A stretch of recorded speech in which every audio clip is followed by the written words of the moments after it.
Gandang araw po. Isang malaking balita ang usapin ng korupsyon ng husga ngayong linggo.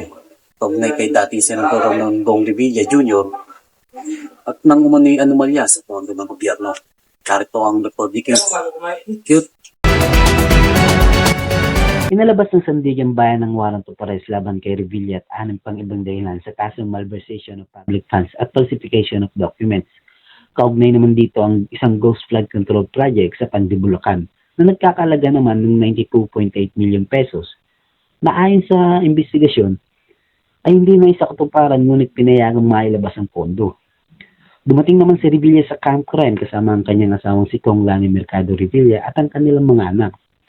Sinerve ng CIDG ang warrant at ipinalam sa kanya ang mga kanyang karapatan. Sa kabila ng arrest warrant, kusang sumuko si Revilla sa Philippine National Police sa camp crime at sumailalim sa karaniwang booking procedure.